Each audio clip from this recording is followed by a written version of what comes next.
성도 여러분, 그리스도인이란 뭘까요? 어떤 사람을 그리스도인이라고 부를까요? 오늘 본문은 최초로 그리스도인이라는 이름이 등장합니다. 안디옥 교회의 교인들이 처음으로 세상 사람들에게 그리스도인이라는 이름을 얻게 되는 장면이죠. 고 김중권 목사님은 예수 칼럼에서 이렇게 말했습니다. 그리스도인이라는 이름은 안디옥 시민들이 그리스도만을 생각하고 그리스도를 위해 일하며 그리스도를 존귀하게 하며 언제나 그리스도만을 나타내는 그리스도 중심의 삶을 살고 있는 사람들에게 붙여준 이름이었다.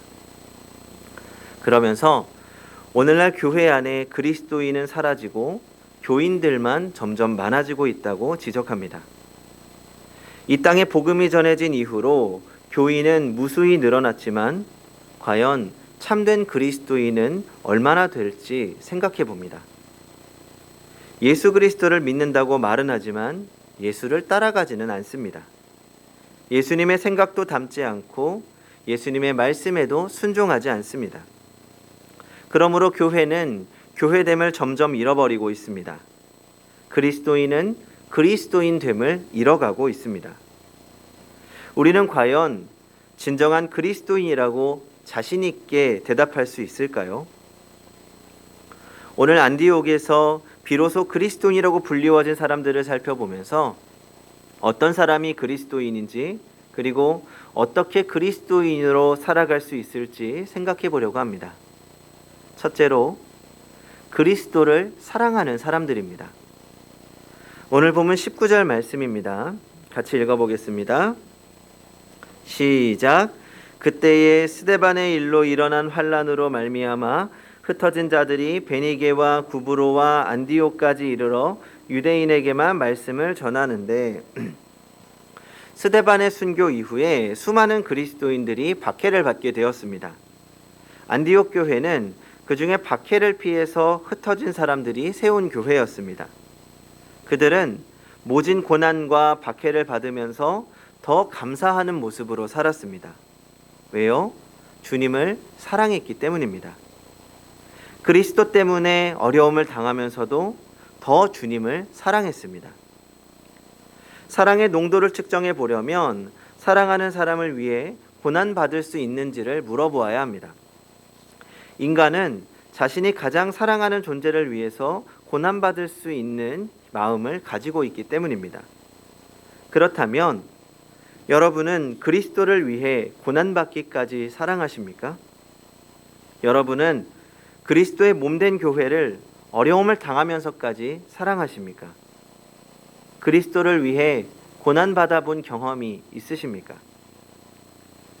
중국 모택동 시절에 지하교회의 성도들의 영적 아버지라고 불리웠던 왕밍따오 목사님이라고 하는 분이 계십니다. 이분이 공안 당국에 체포되어서 고난을 받는 도중에 너무도 고통이 심해서 그만 예수를 부인하고 풀려난 적이 있습니다.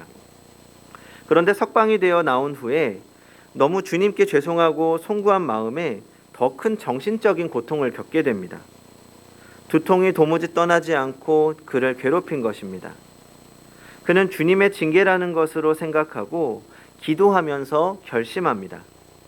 목에 현판을 걸고 북경거리를 돌아다니면서 그는 울며 외쳤습니다. 제 이름은 베드로입니다. 저는 저를 사랑해 주시는 주님을 배신했습니다. 제 이름은 베드로입니다. 그는 즉시 체포되어 19년 동안 감옥에 갇히게 됩니다.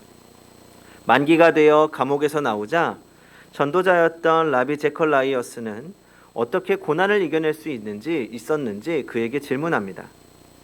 그러자 왕밍따오 목사님은 찬송을 부르고 싶다고 말합니다. 몸은 늙었고 손마디는 뒤틀려 있었지만 눈동자만큼은 밝게 빛나고 있었습니다. 그리고 찬송을 부르기 시작합니다. 나의 갈 길 다가도록 예수 인도하시니 내 주 안에 있는 긍휼 어찌 의심하리요. 믿음으로 사는 자는 하늘 위로 받겠네. 무슨 일을 만나든지 만사 형통하리라. 무슨 일을 만나든지 만사 형통하리라. 찬송가 384장이었습니다. 찬송에 이어 그는 이렇게 말합니다. 저는 감옥에서 한시라도 이 찬송을 잊은 적이 없습니다. 그리고 이 찬송의 가사처럼 하늘의 위로가 임했습니다. 주님의 위로가 임했기에 19년 동안 저는 행복했습니다. 왕밍따오 목사님은 무려 19년이라는 세월 동안 감옥 속에서도 참된 위로를 주시는 하나님을 바라보았던 것입니다. 사방으로 답답하고 우겨쌈을 당한 감옥을 바라본 것이 아니라 인도자이신 하나님을 바라보았기에 소망이 없는 감옥에서도 더 큰 행복을 누릴 수 있었습니다. 베드로전서 4장 16절에서 베드로는 그리스도를 위해 어려움을 당하는 자들에게 이렇게 권면합니다. 만일 그리스도인으로 고난을 받은 즉 부끄러워 말고 도리어 그 이름으로 하나님께 영광을 돌리라. 그리스도인으로 고난당하는 것을 부끄러워하지 말고 오히려 감사하라는 것입니다. 물론 오늘 우리는 이런 종류의 고난을 당하지는 않을 것입니다. 예수 믿는다고 고난받지는 않지요. 그러나 현실 속에서 우리의 삶 가운데 우리가 그리스도인으로 살기 위해 감내해야 하는 여러 가지 어려움들이 있습니다. 특히 요즘은 더 그렇습니다. 그러나 이럴 때일수록 예수를 믿음으로 당하는 고난을 당연한 것으로 받아들이며 도리어 그 이름으로 하나님께 영광을 돌려야 합니다. 주님께서는 우리가 당한 시험을 이길 힘과 능력을 주시며 어려움 뒤에는 영광의 면류관과 더 큰 기쁨이 예비되어 있음을 늘 기억해야 할 것입니다. 둘째로 그리스도를 닮아가는 사람들입니다. 러시아의 병사가 나폴레옹 군대의 포로가 되었습니다. 나폴레옹 군대의 군사들은 이 붙잡은 러시아 병사의 팔에 N자를 강제로 새겼습니다. 러시아 병사가 묻습니다. 이게 무슨 뜻입니까? N자는 네가 오늘부터 나폴레옹 황제에게 속했다는 표시이다. 이 말을 듣자마자 러시아 병사는 칼을 뽑아 자기의 팔을 잘랐다고 합니다. 그리고 피가 뚝뚝 떨어지는 자기의 팔을 내던지면서 이렇게 말합니다. 내게는 한 주인만 있을 따름이요 내게 두 주인은 없소. 나는 오직 러시아 대제에게만 속해 있을 뿐이요. 우리는 그리스도께 속해 있는 사람들입니다. 그리스도에게 속해 있는 사람들은 언제나 그리스도를 닮아갑니다. 안디옥 교회 성도들은 오직 예수밖에 모르는 사람들이었습니다. 그들은 예수를 닮아가는 삶을 살았습니다. 그들에게 오직 예수의 향기가 납니다. 말이나 생활이나 다 그리스도였습니다. 모든 것을 그리스도에게 맞추는 사람이죠. 한마디로 모든 결론을 그리스도로 내리는 사람들입니다. 그런데 더 중요한 것은 그들이 그렇게 살아온 그들의 환경입니다. 로드니 스타크의 기독교의 발흥이라고 하는 책을 보면 안디옥에 대해서 이렇게 표현합니다. 안디옥은 건물이 무너지는 일이 빈번했고 대다수의 사람들은 다층으로 된 공동주택의 자그마한 쪽방에 살았다. 이런 공동주택 내 밀집도는 극심한 수준이었다. 프라이버시는 없었고 난로나 벽난로도 구비되어 있지 않아 환경이 열악했다. 위생도 좋지 않아서 거주민들은 극도로 불결했다. 물이 부족했고 대부분 물독에 물을 저장했었지만 오염되는 일이 많았다. 대부분의 공동주택은 전적으로 요강에 의존했을 것이다. 그런 상황에서 창궐하는 파리, 모기, 그 밖에 다른 벌레의 습격을 받았을 것이다. 이로 인해 감염성 질병의 온상이 되었다. 사망률도 높았고 살아있는 사람의 건강도 매우 열악했을 것이다. 여성은 출산과 낙태로 인한 만성적인 감염의 고통을 겪었다. 거기에다가 안디옥은 치안도 좋지 않았습니다. 지역의 특성상 신규 유입자들이 많았고 그로 인해서 범죄와 비행, 무질서가 횡행했습니다. 거주민들에게는 고통이었고 그래서 폭동도 자주 일어났습니다. 끝이 아닙니다. 계속해서 이렇게 표현합니다. 도시 전체를 파괴한 역병도 있었고 때로는 홍수와 지진이 겹쳐 일어나기도 했다. 안디옥은 비참, 위험, 공포, 절망, 증오가 만연한 도시로 그려야 한다. 평균적인 가족은 더럽고 비좁은 환경에서 불결하게 살았고 출생 자녀의 최소 절반이 출생 시 또는 영아기에 사망했으며 대부분의 어린이가 성년이 되기 전에 부모 가운데 한 사람을 여의었다. 인종 갈등과 나그네의 유입으로 폭력 사태도 빈번했다. 범죄가 창궐하고 밤거리는 위험했을 것이다. 대재앙이 거듭해서 닥쳤고 살아남아도 길거리에 나앉았다. 성도 여러분, 여기에서 살아남기 위해서는 어떻게 해야 될까요? 악착 같아야 합니다. 이기적이어야 합니다. 마음 굳게 먹어야 합니다. 잘난 놈 제끼고 못난 놈 보내야 합니다. 그렇게 살아내야 됩니다. 그런데 안디옥 교인들은 달랐습니다. 그들과 똑같이 살지 않았습니다. 자신의 것을 챙기기 위해 훔치고 속이는 세상 속에서 정직하게 그리고 희생하며 사랑하며 살았습니다. 예수님이라면 어떻게 할까? 예수님이라면 어떻게 하셨을까? 그렇게 고민하며 예수님처럼 살았습니다. 전염병이 창궐했을 때 안디옥 교인들은 자신들의 생명을 걸고 사람들을 보살피고 도시의 안전에 힘을 썼습니다. 사람들은 그들을 통해 예수를 보았습니다. 아, 예수가 여기에 있었다면 저들처럼 행동했었겠구나. 그러자 사람들은 그 모습을 보면서 그리스도인, 예수를 닮은 사람이라고 부른 것입니다. 그렇다면 엄밀히 말해서 그리스도인이란 우리 스스로 자처하는 것이 아니라 타인으로부터 인정받는 것입니다. 그런 관점에서 본다면 나는 그리스도인입니까? 어떻게 하면 우리는 그리스도인이 될 수 있습니까? 찰스 몰로 쉘든 목사의 예수라면 어떻게 할 것인가 라는 책이 있습니다. 이 책에서 찰스 목사는 성도들과 약속합니다. 지금부터 1년 동안 무슨 일을 하든지 무엇을 행하든지 예수님이라면 어떻게 하셨을까 생각하고 그대로 행하자는 것입니다. 처음에는 그 일이 힘들고 어려워서 성도들이 낙심할 때가 많았습니다. 당연히 쉽지 않지요. 예수님처럼 살려면 손해봐야 되고 마음 아파야 되고 희생해야 합니다. 하지만 점차 시간이 갈수록 많은 성도들이 참여하게 되고 나중에는 동참한 성도들이 예수의 사랑을 체험하게 됩니다. 또 미국 전역이 예수라면 어떻게 할 것인가 라는 운동이 일어나서 미국 전역에 변화와 역사를 일으키게 됩니다. 성도 여러분, 예수님이라면 지금 나의 삶 속에서 어떻게 행하실 것인가 생각해 보시기 바랍니다. 예수님이 찬양대원이라면, 예수님이 교회학교 교사라면, 예수님이 교회의 재직이라면 어떻게 그 사명을 감당하셨을까 생각해 보아야 합니다. 내가 맡은 일이 힘들고 귀찮게 여겨질 때 예수님이라면 어떻게 하셨을까?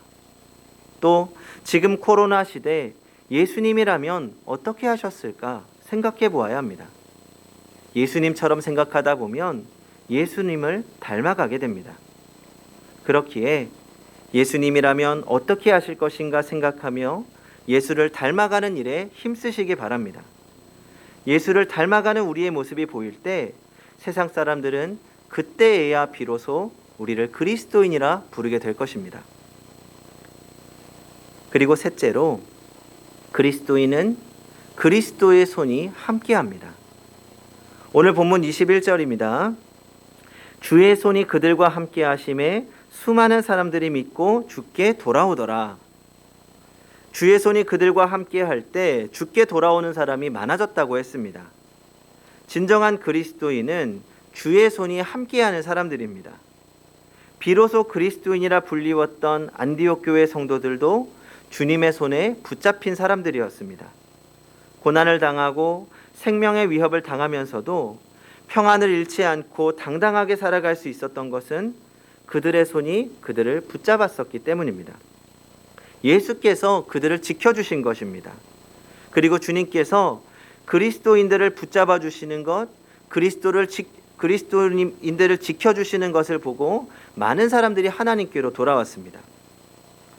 아프리카의 성자 리빙스턴이 밀림을 지나다가 큰 사자를 만나게 되었습니다. 리빙스턴은 으르렁거리는 사자를 보고 이제는 죽었구나 생각하며 하나님께 영혼을 부탁하는 마지막 기도를 드렸습니다. 그 순간 사자가 앞발로 리빙스턴을 내쳐 그대로 뒹굴며 정신이 나갔습니다. 조금 후에 정신을 차려보니 바로 그 사자가 자기를 내려다보고 있더랍니다. 이상한 것은 그러면서도 사자가 아무런 행동도 취하지 않은 겁니다. 사자는 결국 리빙스턴을 물지 않고 그냥 가버립니다. 사자가 간 다음에 그곳의 원주민들이 모두 모이더니 이 사람은 사자가 죽이지 않은 것으로 보아 특별한 사람이라고 부르면서 이 사람의 말은 무조건 믿어야 한다고 결정합니다. 그 이후로 리빙스턴을 통한 복음의 전파가 큰 열매를 거두게 됩니다. 성도 여러분, 이런 이야기는 일부 특별한 선교사님들이 경험하는 특별한 이야기일까요? 그렇지 않습니다. 우리 하나님은 어제나 오늘이나 동일하게 일하시는 하나님이십니다. 하나님의 사람이 하나님의 일을 위해 최선을 다한다면 하나님께서는 우리가 상상할 수 없는 방법으로 도우십니다. 때로는 사람을 통해서, 때로는 환경을 통해서, 때로는 초월적인 방법을 통해서 우리를 도우십니다. 우리가 어디에 있든지 우리의 손을 붙잡아 주시고 우리를 이끌어 주십니다. 바울은 로마서 8장에서 이렇게 고백합니다. 누가 우리를 그리스도의 사랑에서 끊으리요? 환난이나 곤고나 핍박이나 기근이나 적신이나 위험이나 칼이랴. 내가 확신하노니 사망이나 생명이나 천사들이나 권세자들이나 현재 일이나 장래 일이나 능력이나 높음이나 깊음이나 다른 아무 피조물이라도 우리를 우리 주 그리스도 예수 안에 있는 하나님의 사랑에서 끊을 수 없으리라. 우리는 그저 우리의 손을 잡아주시는 주님과 동행하면 됩니다. 그러면 주님께서 일하십니다. 비록 우리 스스로 생각할 때는 우리 자신이 너무나 보잘것없어 보이지만 주님이 함께 하시면 달라집니다. 물론 여전히 우리에게는 능력이 없습니다. 부족합니다. 그러나 주님이 일하십니다. 인도에 선교사로 나간 맥스웰은 그곳 언어를 배우는데 큰 어려움을 겪었습니다. 인도는 마을마다 언어가 다르기 때문입니다. 그래서 새로운 마을에 들어갈 때마다 새로운 언어를 배워야만 했습니다. 한 번은 어느 마을에 들어가서 힌두교를 믿는 사람을 붙잡고 그들의 말을 좀 가르쳐 달라고 간청했습니다. 하지만 이 힌두교인은 단칼에 거절합니다. 거절한 이유를 들어보니 당신하고 함께 있어 그리스도인이 되지 않은 사람이 없습니다. 당신과 이야기하면 그리스도인이 되기 때문에 나는 싫습니다. 참 멋진 이야기라고 생각합니다. 말도 서투른 그가 하나님을 위하여 최선을 다하였더니 하나님께서 일하시고 복음의 열매를 맺게 하신 것입니다. 우리가 정말 그리스도인으로 산다면 그리스도인의 영향력이 자연스럽게 나타나는 것입니다. 전 우리 삶에도 이런 놀라운 역사가 일어날 것이라고 분명히 믿습니다. 우리가 주를 닮아가기 위해 최선을 다하고 주를 전하기 위해 최선을 다하고 그 모든 상황 속에서 닥쳐오는 어려움을 기쁨으로 감당한다면 주님께서 우리를 모든 환난 가운데 지켜주시며 우리를 위하여 일하시고 우리는 주님의 일하심을 경험하게 될 것입니다. 우리 주님은 모든 환경을 넘어서 일하시는 전능하신 하나님이시기 때문입니다. 그리고 그것이야말로 이 땅에서 우리가 누릴 수 있는 가장 큰 기쁨과 영광입니다. 성도 여러분, 우리는 그리스도인입니까? 우리는 그리스도인으로 보일까요? 우리를 통해 주님의 능력이 나타나고 있습니까? 기도하겠습니다.